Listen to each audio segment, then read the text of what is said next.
Welcome to E-Learning Unlocked, our podcast about e-learning. Hi, I'm Julia. And I'm Mariel. And we're going to talk about different topics concerning e-learning, so trends, best practices. It's really targeted at instructional designers. So the idea is that if you're an industry professional, instructional designer, or you're part of an e-learning team, this might be useful for you to, gain additional insights or learn more about the world of e-learning. Yeah, we'll talk about some mistakes or best practices that you can encounter in this adventure. So thank you for listening and enjoy.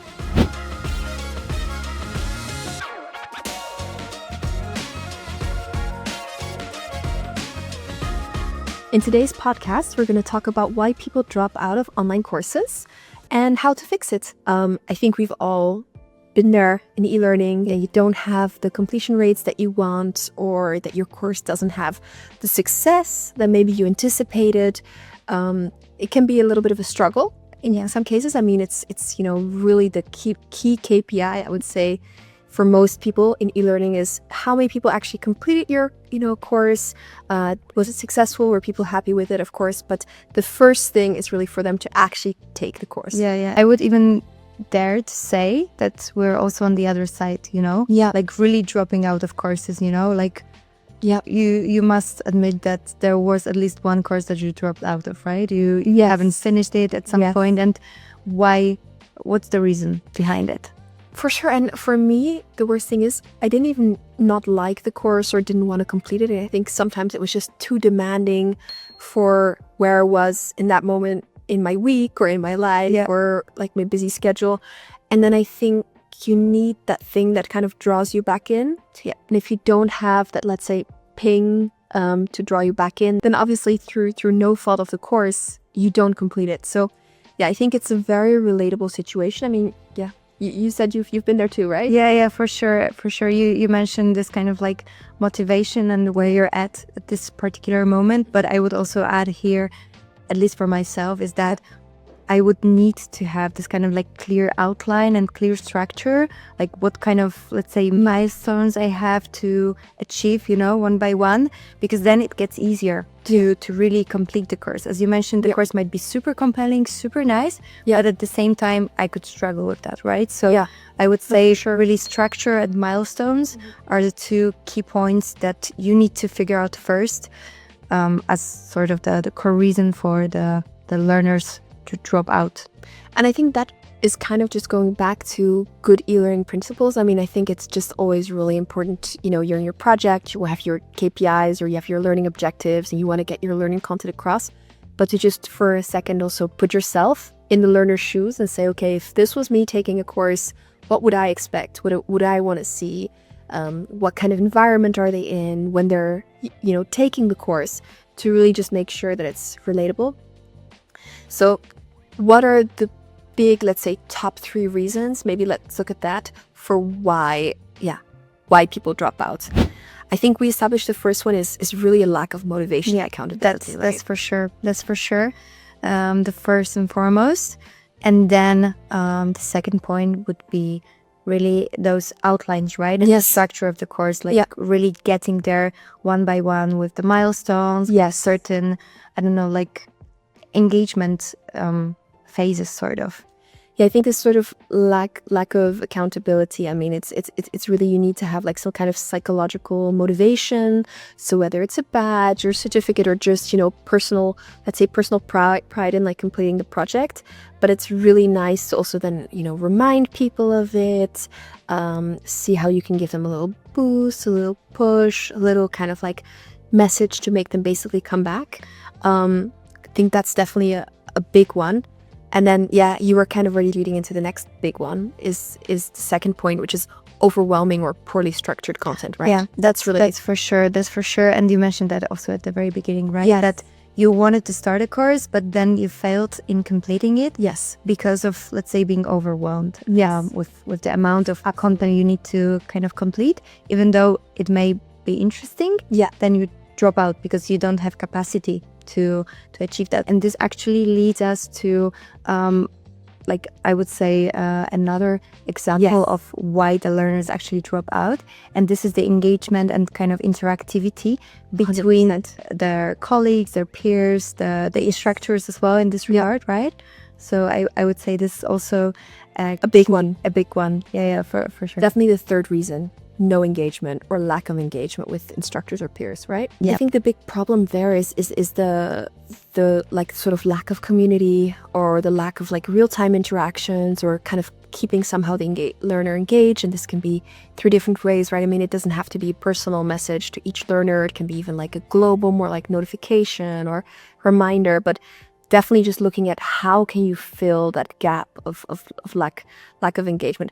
But I think now that we've kind of summed up, let's say, the top 3 issues, we can look a little bit more in detail at the solutions as well. Yeah. So the issues are really lack of motivation and accountability, an overwhelming or poorly structured content, or lack of engagement with instructors or peers. So I think a few really key solutions to those, let's say, bigger issues. One of them I would say is really the progress tracking and the milestone reminders. Yes, that's really amazing. Yeah, because after all, you just need this kind of like tracking for yourself. And even though not everyone likes this kind of approach that you're, I don't know, you need to follow certain steps, etc. In the end, this is what matters, with learning, and you don't need to like really enforce it. Yeah. But just to implement it here and there. Yeah. And indicate that okay, you started here, then you're going to achieve I don't know, some kind of like badge. It relates to the gamification in a way. Yes. But if you have this kind of like little tracker of percentage, then okay, so I just need like a few more to complete that course, and then I don't know, after completing a few modules in that course, I would then complete a milestone, which is that and that, right? So depending on the company's kind of approach towards it. Yeah, because regardless of whether the learner is tracking themselves and their own progress, as an admin, you can see in your system, how they're doing and what's completed, and you can send little reminders or notifications or nudges to kind of get them back on track, or even offer special rewards or badges to kind of really motivate them. And then really to see, okay, how can we make sure that we structure in a way that is not going to be overwhelming? So can this person manage a minute of learning, or 2 minutes of learning, or 20 minutes of learning, but not to come to someone who's fully booked with like a 3-hour course and expect them to complete that, because, we're looking at realistic goals. And I think keeping it realistic seems really key.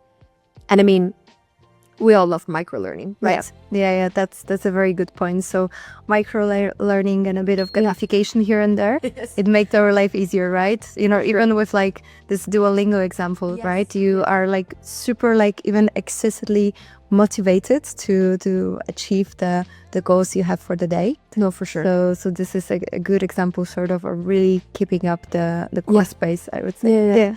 No, I like that example. And I mean, micro-learning is kind of everywhere. I mean, we watch mini clips on Instagram, TikTok, Facebook, or whichever, platform, let's say, you might be on in terms of social media.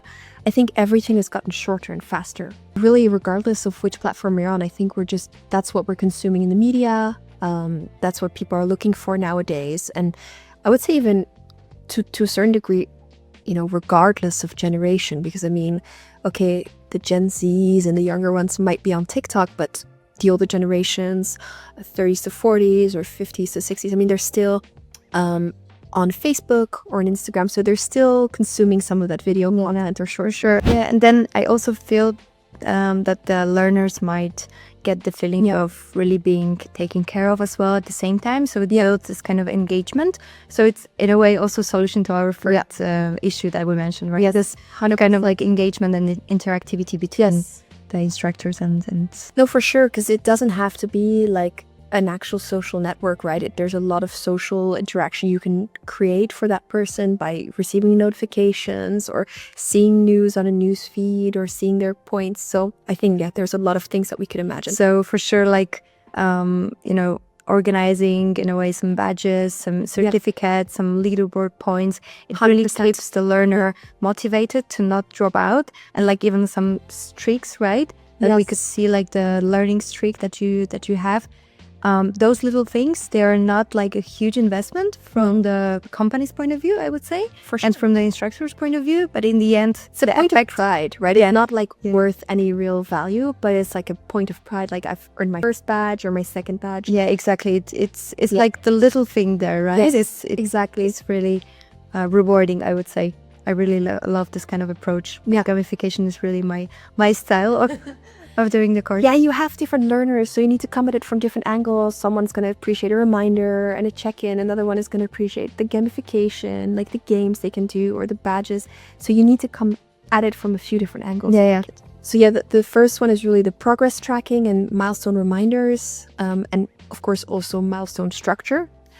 Second one is really this sort of gamification and dynamic learning. So really where the learner can engage with the content directly.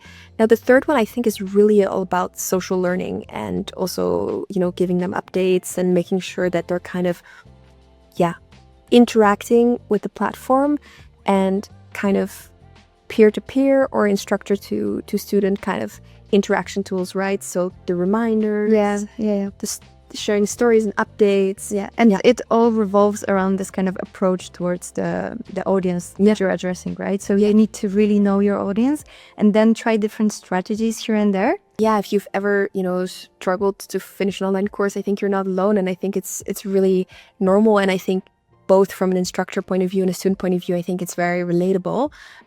But really having the right structure, the right engagement and accountability can really make all the difference. That's definitely what we do at the Learning Lab, right? To make sure we really look at the course design and try to really focus on motivation and engagement and success tracking.